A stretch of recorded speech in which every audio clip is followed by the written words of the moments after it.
अगर एक शेर भी झंझट कभी चोरी का पड़ता हो, अगर एक शेर भी झंझट कभी चोरी का पड़ता हो, उठाकर आसमां सर पर सभी शायर बिगड़ते हैं। अगर एक शेर भी झंझट कभी चोरी का पड़ता हो, उठाकर आसमां सर पर सभी शायर बिगड़ते हैं। मगर इन नाज़िम आला को कोई कुछ नहीं कहता, जो दौराने निजामत दूसरों के शेर तो क्या कह रहे हैं सज्जाद भाई बाबा? इधर बैठ जाओ साली कुर्सी पे। दौराने निजामत मैं झंझट हूँ और कहीं ना कहीं कोई ना कोई झंझट हो जाता है, जा भी जाता हूँ। अभी मैं जब पुल उतरा, सुनिए दोस्तों, बहुत खूबसूरत एक गाड़ी मेरे सामने से गुजरी, कार थी। मैं देख के उसे रुक गया। वो जब आगे निकल गई तो उसके पीछे एक स्लोगन लिखा हुआ था, सावन को आने दो। अच्छा सुनिए दोस्तों, लिखवा लेते हैं लोग, अच्छा लगता है। तो उन्हें अच्छा लग रहा था तो उन्होंने लिखवाया हुआ था, सावन को आने दो। मैं पढ़ ही रहा था उसे तो पीछे से ट्रक आया, उसने उस पर जोरदार टक्कर मार दी। मैंने ट्रक के पीछे देखा तो उस पर लिखा था, आया सावन झूम के। क्या कह रहे हैं बाबा सज्जाद भाई? हम जहां जाए वहां लफड़ा न हो, हम जहां जाए वहां लफड़ा न हो। दोस्तों झंझट है हम भी नाम के, क्या करें ये नाम ऐसा मिल गया, वरना हम भी आदमी थे काम के। क्या करें ये नाम ऐसा मिल गया, वरना हम भी आदमी थे काम के। हर कोई उसका यार है, तुम कर तो क्या करो भैया, क्या हो गया? हर कोई उसका यार है, तुम कर लो क्या करो। और मुझको भी उससे प्यार है, तुम कर लो क्या करो। मुझको भी उससे प्यार है, तुम कर लो क्या करो। और थामे है मेरा हाथ कभी वो रकीब का, थामे है मेरा हाथ कभी वो रकीब का।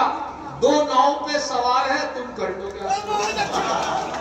दो नाव पे सवार है, तुम कर लो क्या करो। और मैंने सुनाया हाल तो शर्मा के यूं कहा, अल्लाह की तुझ पे मार है, तुम कर लो क्या करो। अल्लाह की तुझ पे मार है, तुझ पे आशिक है जमाना, चूल्हा नोट। क्या कहते हैं बाबा? का जवाब नहीं बाबा। तुझ पे आशिक है जमाना, चूल्हा नोट। हो गया मैं भी दीवाना, चूल्हा नोट हो गया मैं भी दीवाना, चूल्हा नोट। और मुझसे बचकर जाएगी आखिर कहाँ, हूँ तेरा आशिक पुराना, चूल्हा नोट। और एक पुलिस वाले की लड़की छेड़कर, एक पुलिस वाले की लड़की एक पुलिस वाले की लड़की छेड़कर रोज जाता हूँ थाना, चूल्हा नोट। और कार्ड में दावत हो चाहे एक की, और खाता हूँ मैं खाना, पर मैं खाता हूँ खाना, चूल्हा नोट। और ये भी देखे कि शादी का खूबसूरत माहौल बना हुआ है। अब शादी से मुताल्लिक एक मेरे पास बहुत अच्छी बात है, मुझे बहुत पसंद है कि एक साहब हकला के बोलते थे। अच्छा, हकले थे, बहुत हकले थे। उनकी शादी हो गई और शादी हुई। शादी की पहली रात जब अपनी वाइफ के पास पहुंचे तो वो लंबा सा घूंघट निकाले बैठी थी बेड के ऊपर। अब वो हकले थे, परेशान थे, तो वो अपने करीब पहुंचे अपनी वाइफ के, उनसे पहले तो बैठने की इजाजत मांगने लगे उनसे। जब घूंघट में से कोई जवाब नहीं मिला तो वो खुद ही बैठ गए। और बैठने के बाद फिर वो घूंघट हटाने के लिए कहने लगे अपनी वाइफ से। अब देखिए क्या माहौल, क्या सिचुएशन थी उस कमरे की। पहले बैठने हकले थे, पहले बैठने की इजाजत, पहुंचे करीब, फिर घूंघट हटाने के लिए कहने लगे, पहुंचे करीब, बैठ कर उनसे इजाजत मांग रहे थे। अरे भाई तुम कहो तो बैठ जाओ। क्या कहना है? कोई जवाब नहीं मिला। फिर कोशिश करी कि मेरे भाई तुम कहो तो बैठ जाओ।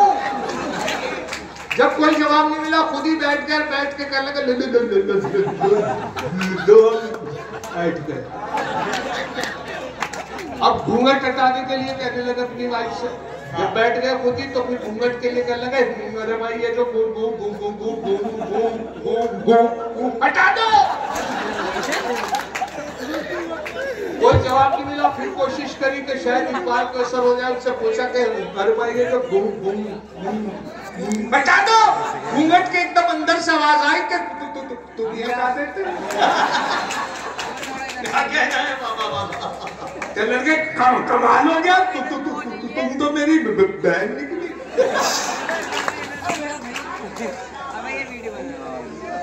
क्या कहने से जाता है बाबा बाबा? अब 4 मिसरे मुलायदा फरमाने की वजह उसकी है कि मेरे साथ जो तजुर्बा है मेरे घर का वो मैं आप तक पहुंचाता और माजरत चाहता हूं उन साहब से जिनकी शादी उस जगह हुई है, मेरी वहां हुई है। तो मेरे हालात जो है मैं उनको मशवरा दे रहा हूँ और आने वाली नस्ल को भी मशवरा दे रहा हूँ। अच्छा कि शादी के मसले पे झंझट की राय है। अच्छा लड़की तो हो मगर नए दौर की ना हो। शादी के मसले पे झंझट की राय है, लड़की तो हो मगर नए दौर की ना हो। एक और बात का भी जरा रखना ये ख्याल हो, वो किसी भी गांव की बिजनौर की ना हो। वाह वाह वाह वाह वाह। क्या क्या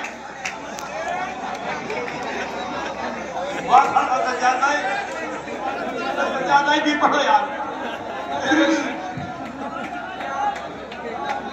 फिर पढ़िए, ज्यादा ही भी पढ़ो यार। शादी के मसले पे झंझट की राय है, लड़की तो हो मगर नए दौर की ना हो। एक और बात का भी जरा रखना ये ख्याल हो, वो किसी भी गांव बिजनौर की ना हो। अच्छा हुआ ये के साथ एक कारी साहब ने निकाह पढ़वाया, शादी पे मेरे याद आ रहा है। और निकाह जैसे ही मुकम्मल हुआ, इत्तेफाक से लड़का भी बैठे हुए थे, लड़की भी बैठी हुई थी। लड़की घूंघट निकाले बैठी थी। तो जैसे निकाह मुकम्मल हुआ तो कारी साहब से उस लड़के ने पूछा, कारी साहब क्या हदिया दिया जाए, क्या फीस है आपकी? पहली बार किसी ने ये सवाल किया था तो कारी साहब ने भी शर्त रख दी कि आपने अपनी बीवी को तो देखा होगा कि जी के उसकी खूबसूरती के हिसाब से पैसे जितनी वो खूबसूरत हो, उसने वाकई अपनी बीवी को देखा होगा तो उसने सिर्फ जेब में से निकाल के 10 का नोट कारी साहब बड़े मायूस हुए। खूबसूरती के अकॉर्डिंग था। अब वो क्या करते, शर्त थी तो उन्होंने मायूसी से जेब में रखे। इत्तेफाक से दोनों खड़े होकर लड़का लड़की चले। लड़का पहले उठ के चल गया, लड़की बाद में उठी, उसका घूंघट उठा। काजी साहब ने भी शक्ल देख ली लड़की की तो उसे बाप बुलाया, बेटे इधर आओ कि जी के बाकी पैसे लेते जाओ। तो क्या कहने हैं? तो अब बुलाया फरमाया यहाँ से कि बचता यूं फिर रहा हूं बेगम से आजकल, बचता यूं फिर रहा हूं बेगम से आजकल, कितना है मुझसे प्यार ये पूछने पे अड़ी है। मैंने कहा था देख लो दिल चीर के मेरा, उस दिन से लेके चाकू मेरे पीछे पड़ी है। उस दिन से लेके चाकू मेरे पीछे पड़ी है। और ये भी देखे कि मैंने उनको रिझाने के लिए, क्योंकि इलेक्ट्रॉनिक कंप्यूटर दौर है, मैंने अपनी वाइफ को बहुत प्यार से 4 मिसरे उनके लिए लिखकर उनसे कहा कि दिल है मेरा मोबाइल तुम सिम हो मेरी जान, दिल है मेरा मोबाइल तुम सिम हो मेरी जान, है लाइफ टाइम रिचार्ज ये मोबाइल हमारा। वो बोली अगर सच है तो बस इतना बता दो, मोबाइल डबल सिम तो नहीं है तुम्हारा। अरे क्या सवाल किया भाई। दिल है मेरा मोबाइल तुम सिम हो मेरी जान, है लाइफ टाइम रिचार्ज ये मोबाइल हमारा। वो बोली अगर सच है तो बस इतना बता दो, मोबाइल डबल सिम तो नहीं है ये तुम्हारा। और यहाँ से एक बहुत पुरानी कहावत है 100 सुनार की एक लुहार की। अब ये 4 मिसरे में मैंने इसे तब्दील किया है, 3 मिसरे लगे हैं 100 सुनार की। कि औलाद 101 थी जो एक लुहार की, औलाद 101 थी जो एक लुहार की, बीवी से बोले ये मेरी दौलत है प्यार की। औलाद 101 थी जो एक लुहार की, बीवी से बोले ये मेरी दौलत है प्यार की। बीवी का था जवाब अजी रहने दो मियाँ, इनमें है 100 सुनार की बस एक लुहार की। इनमें है 100 सुनार की बस एक लुहार की, इनमें है 100 सुनार की बस एक लुहार की। और एक साहब जो थे बहुत, क्योंकि इलेक्ट्रॉनिक कंप्यूटर दौर है तो एक साहब इनकी बीवी उन पे शक करती थी और उनको अक्सर मोबाइल पे चेक करती रहती थी। मोबाइल से फोन करती थी, अगर उन्होंने कह दिया उनसे पूछती थी कहाँ हो, उन्होंने कहा साइकिल पे, तो कहती थी घंटी बजा के दिखाओ। अगर उन्होंने दोबारा फोन किया कि कहाँ हो, के कार में, कि हॉर्न बजा के दिखाओ। वो बड़े परेशान थे अपनी बीवी से, तो उन्होंने सोचा मैं भी तो चेक करूँ अपनी बीवी को। उन्होंने फोन किया कि बेगम कहाँ हो, पहले बोर्ची खाने में, कि मिक्सी चला के दिखाओ। और गर मिक्सी चलाई तो यकीन आ गया कि हाँ बोर्ची खाने में है। फिर दोबारा 2 घंटे बाद अपनी बीवी को फोन किया कि कहाँ हो बेगम? चल लगे रसोई में कि मिक्सी चला के दिखाओ। गर फिर मिक्सी चला के दिखानी पड़ी। तीसरी मर्तबा रस ये कि 3 घंटे बाद फोन किया तो उन्होंने फोन पे बात आई कि कहाँ हो बेगम? कि वही का बोर्ची खाने में कहा कि वो घर। 5 बार फोन किया, वही मिस्की, वही बोर्ची खाना, वही मिक्सी, वही आवाज। वो जल्दी घर पहुंच गए इत्तेफाक से। शाम को तो दरवाजा जो नॉक किया उन्होंने, दरवाजा जो बजाया तो उनकी बीवी ने नहीं, उनकी नौकरानी ने दरवाजा खोला। नौकरानी से पूछा उनके मियाँ ने कि कहाँ है? कि कौन? कि मेरी बीवी। चलो तो सुबह ही निकल जा मिक्सी लेके।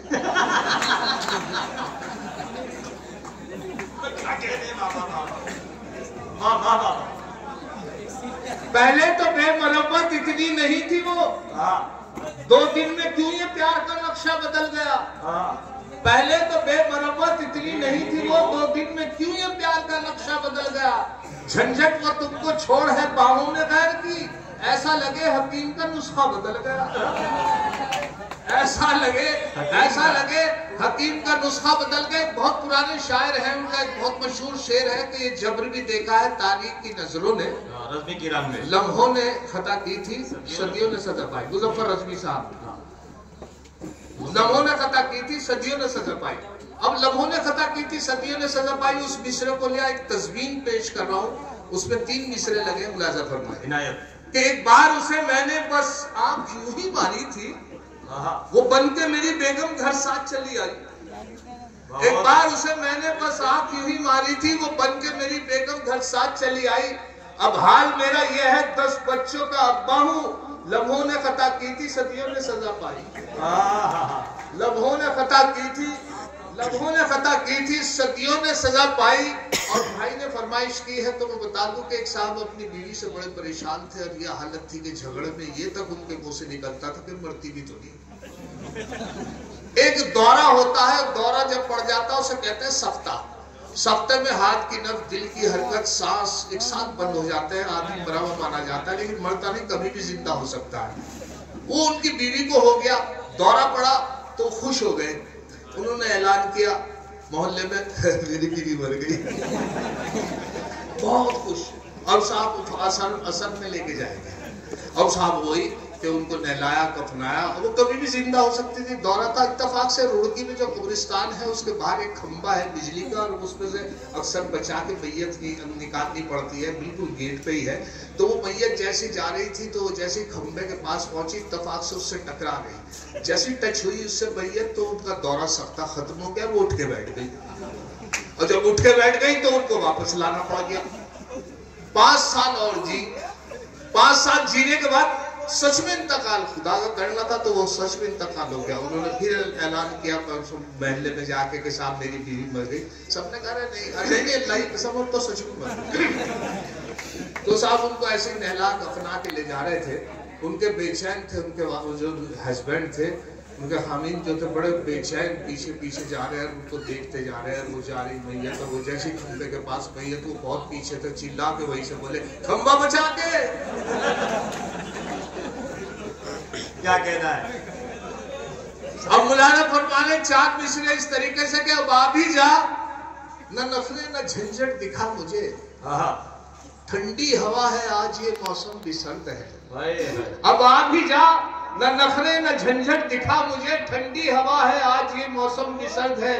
ला सकता हूँ मैं चांद सितारे भी तोड़कर, लेकिन मैं क्या करूं मेरे घुटनों में दर्द है। लेकिन मैं क्या करूं मेरे घुटनों में दर्द है। और अभी क्या हुआ कि साहब ईद की नमाज का अभी वक्त गुजरा है। सब जगह ईद की नमाज इसलिए देर से रखी जाती है कि सब लोग इबादत करते हैं पूरे महीने की, ताकि सब बाजमात। लेकिन हमारी फितरत में है कि हम फिर भी भाग के नमाज पकड़ते हैं। हमारा 8:30 बजे का वक्त, उसके बाद मेरी भी देर से आंख खुली, चांद रात थी, मेरी भी देर से आंख खुली। अच्छा है भाई, क्या कह रहा है? तो साहब वो फिर भाग के नमाज, अल्लाह अल्लाह, मैंने साहब अल्लाह में खैर अल्लाह का शुक्र है कि पहली रकत से मुझे नमाज मिली, लेकिन बिल्कुल पिछली सब में मैं सोच, मेरे बाद मैंने सोचा शायद कोई मुफ्तदी में आखिरी मुफ्तदी, मैंने नमाज की नियत बांध ली। 1 रकत निकल गई। 1 रकत निकलने के बाद मुझे एहसास हुआ 2 लड़के बड़ी तेज जवान लड़के भागे हुए आए। आके उन्होंने मेरे हाँफ रहे बुरा हाल और एक रकत दे दिया। हाय मेरे को बहुत बुरा हुआ, हालत खराब हो गई। और साहब वो फिर उसके बाद जैसी नमाज मुकम्मल हुई, रुकू हुआ, सजदा हुआ, कायम हुआ, सलाम फेरा गया, एक तरफ सलाम फेरा गया, दूसरी तरफ सलाम फेरा गया। तो जब मुकम्मल हो गई नमाज तो दोनों लड़के आपस में, जिनकी एक रकत निकल गई थी तो दोनों आपस में बात कर रहे थे, मैंने भी सुना। तो एक लड़का दूसरे से कह रहा था, देखा अगर वजू के चक्कर में रहते तो नमाज नहीं कर गई। क्या कहना है बाबा? दाढ़ी अगर नहीं है मुसलमान तो है वो, दाढ़ी अगर नहीं है मुसलमान तो है वो, तबलीग के जलसों में भी जाता जरूर है। दाढ़ी अगर नहीं है मुसलमान तो है वो, तबलीग के जलसों में भी जाता जरूर है।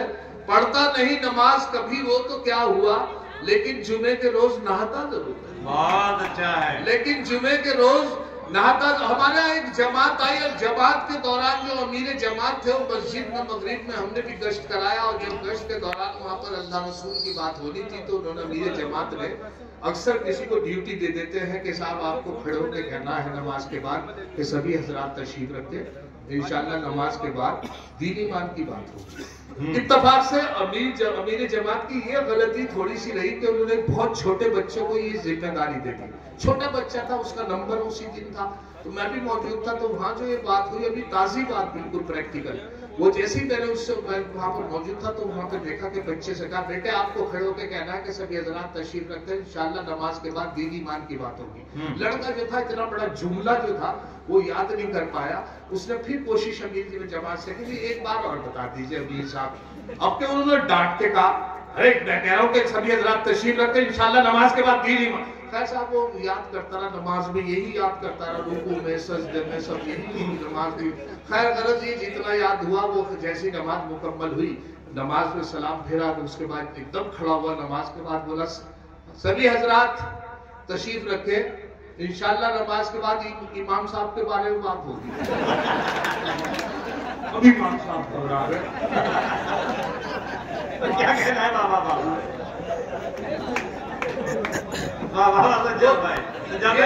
मुझे चराग बुझाने वाला है, जब आ गए। अब बुलाना फरमाने 4 मिसरे और आपकी नजर कर रहा हूँ कि मैं क्या बताऊं। झंझट जब रेल से मैं उतरा, वो ये के सामने पटना जा रहा था, पटना का लंबा सफर था, पहली मर्तबा पटना जाना हुआ तो मैं पूछता जा रहा था, साहब पटना किस वक्त आएगा, पटना कौन सा स्टेशन है। इत्तेफाक से पटना पहुंचा, वहां पर उतर के फिर भी मैंने कंफर्म एक लेडी से मालूम किया कि पटना सही उतर गया हूँ या नहीं। तो मैंने उन मोहतरमा से पूछा तो यहाँ से 4 मिसरे सुने। मैं क्या बताऊं, झंझट जब रेल से मैं उतरा, एक महाजबी से मिलकर ऐसी घटी है घटना। जूते से उसने मेरी करडाली ताज पोशी, पूछा था मैंने, इतना मैडम यही है पटना? वाह वाह वाह। पूछा था मैंने, इतना मैडम यही है पटना? मैडम यही है पटना। और ये भी देखे के साहब 4 मिसरे इस तरीके से कि मैंने जो चराग बुझाने गए थे पहाड़ में, तो वहाँ वो हुआ ये कि साहब अभी एक लेडी थी बहुत ज्यादा, वो पहले एक छोटी सी बात मेरे याद आ गई है। वो ये कि साहब एक ट्रेन के अंदर एक लड़का लड़की सफर कर रहे थे, मैं सफर में था, तो लड़का लड़की दोनों बात कर रहे थे, उनके दूर एक बड़े मियाँ बैठे हुए थे। बड़े मियाँ बड़े परेशान दिखाई दे रहे थे, उनकी हरकतों को देख रहे थे। लड़का, अल्लाह ना करे हरकत कोई खराब नहीं थी लड़के लड़की की, सिर्फ लड़की की ये हरकत थी कि लड़की कह रही थी मेरे सर में बहुत दर्द हो रहा है। लड़के ने उसे करीब बुलाया, उसके माथे के मुश्किल से 2-3 प्यार लिया और उससे पूछा कैसा है दर्द, करने का बिल्कुल ठीक है। और बड़े मियाँ देख रहे थे उसे, क्या ये तो।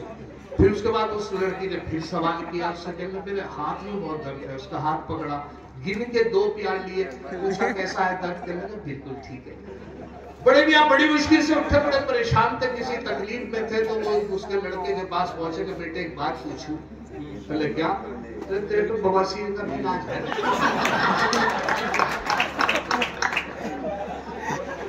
क्या कह रहे हैं सज्जाद भाई? बाबा अब ये सुरेश साहब, जैसे मटन और चिकन की दुकानों पे अक्सर गोश्त बंद हो गया है और अक्सर स्लेटर से गोश्त आने लगा है। अब मसला ये है कि परेशानी ये है कि साहब उसमें यह है कि मेहमान की मेहमान नवाजी में परेशानी आ जाती है। तो यहाँ से 4 मिसरे मेहमान भी नहीं रुक पाता है कि अल्लाह मेरे घर की अब कायम रहे अजमत। अल्लाह मेरे घर की अब कायम रहे अजमत, अब मेरे घर में मेरे कोरमाओ नाम नहीं है। अल्लाह मेरे घर की अब कायम रहे अजमत, अब घर में मेरे कोरमाओ नाम नहीं है शुक्र खुदा गोश्त बंद होने की बदौलत अब घर में मेरे कोई भी मेहमान नहीं है। अब घर में मेरे कोई भी मेहमान नहीं है, लेकिन उसके बावजूद लॉकडाउन में मेरे यहाँ एक मेहमान आ गए, 15 दिन तक वहीं पर बंद रहे और उसमें यह हुआ कि उनकी दालों से खिदमत करता रहा। चिकन की दुकान बंद, मटन की दुकान बंद, बाहर पुलिस का पहरा, वही सुबह उड़द की दाल की खिचड़ी नाश्ते में, मूंग की दाल शाम को, हरर की दाल शाम को, फिर रात को फिर सुबह उड़द की दाल, मूंग की दाल, हरर की, गरज ये कि दाल दाल दाल। अब हुआ एक के साथ 12 रबी अव्वल कलियर शरीफ जहां से मैं हाजिर हुआ हूँ, वहां पर 12 रबी अव्वल की तारीख चांद की, पता नहीं था कि आज क्या चांद की तारीख है। तो मेरे बड़े भाई 8 बता रहे थे, वाली साहब 9 बता रहे थे, मैं 10 कह रहा था। तो मेहमान से मुखातिब हुए जिसे दाल खाते हुए काफी दिन हो गए थे। हमने मेहमान से पूछा भैया आज चांद की क्या तारीख है, आप बताएं। कहने लगे चांद का तो पता नहीं, हाँ दाल की 14 है। अच्छा, जब उन्होंने ये एहसास दिलाया कि दाल की 14 है, तो मेरी वाइफ बोली इनके लिए एक चीज बना सकते हैं बहुत बढ़िया जो मेहमान नवाजी, अंडा करी। अंडे तो मिल सकते हैं, हमें बड़ा अच्छा लगा कि ये तो आइडिया पहले आने, तो अंडा करी बना के उनके सामने पेश करी कि इस बार शायद मेहमान खुश हो जाए। लेकिन मेरी बदकिस्मती, नसीब खराब कि अंडा करी जैसे उनके सामने पेश की, उनके चेहरे के तासुरात देखे और चेहरे के तासुर, या तो उनसे अंडे से एलर्जी थी, एसिडिटी बनती थी, या उन्हें डॉक्टर ने मना कर रखा था। तो अंडा करी को देख के जैसे उनके तो यहाँ से 4 मिसरे सुन ले, मुलाजा फरमाए कि अंडा करी को देखकर मेहमान ने ये कहा, अंडा करी को देखकर मेहमान ने ये कहा, अंडा करी को देखकर मेहमान ने ये कहा, माँ बाप से भी इनकी करा देते मुलाकात। हाय हाय, अंडा करी को देखकर मेहमान ने ये कहा, माँ बाप से भी इनकी करा देते मुलाकात। झंझट ये बोले इनके तो माँ बाप नहीं है, फिलहाल इन यतीम के ही सर पे रख दो हाथ। अब बस आखिर में हकले से मुताबिक आपको एक गजल सुनाता हूँ। वो ये के साथ मैंने पहले बताया था, हकला बड़ा सीधे किस्म का आदमी होता है, क्योंकि वो हकला के बोलता है तो वो अपनी बात पूरी नहीं कह पाता, दूसरा आदमी उसकी बात पूरी करता है। मेरे एक दोस्त है वसीम भाई, हकला के बोलते हैं, और उनसे मुझे आइडिया मिला हकला कैसे बोलता है। और सीधे इतने के शॉप में उनका झगड़ा हो गया, मुझे नहीं मालूम, मैं तो भीड़ देख के वहां पहुंचा तो देखा वसीम साहब का झगड़ा हो गया। वो एक तरफ खामोश खड़ा हुआ है जिनके साथ, और जो आदमी से झगड़ा हुआ वो बदस्तूर गाली दिए चला जा रहा है, और वसीम साहब एक तरफ खामोश। मैंने हौसला दोस्त होने के नाते वसीम साहब से कहा, मैंने वसीम भाई आप भी गाली दो। अच्छा मशवरा दिया। फिर उसके बाद वो मैंने दो यार मैं खड़ा हूँ, घबराने क्या बात है। फैसा गाली दी एक तरफ को चल दी, अच्छा अगले चौराहे पे जाकर उनकी आवाज निकली कि उल्लू का अट्ठा। मैंने भाई लड़ाई वहां हुई, गाली यहाँ दे रहे हो, वो क्या सुन रहा हूँ गाली तुम्हारी, जब मैं तुम्हारी साथ था तो घबराने क्या बात थी। ये बात नहीं है। मैंने फिर कल शुरू तो वही करी थी, निकली अब ये जो मैंने लतीफा सुनाया सिर्फ एक गजल की वजह से। वसीम साहब की शादी हो गई और उनकी वाइफ से बड़ी मोहब्बत करते थे, वो चली गई मायके, और जब मायके चली गई तो वो बहुत मायूस। मैंने उनसे पूछा मियां कैसा चल रहा है, चल रहा बहुत, तो यहाँ से मतलब पता कीजिए। वो बोले कि अब अभी जा घर में अंधेरा तेरे बगैर, अब अभी जा है घर में अंधेरा तेरे बगैर, और सूदी पड़ी है आज ये कटिया तेरे बगैर, और नूरुन निसा तू जब से गई अपने मायके, नूरुन निसा तू अपने मायके बेनूर हो गई मेरी दुनिया।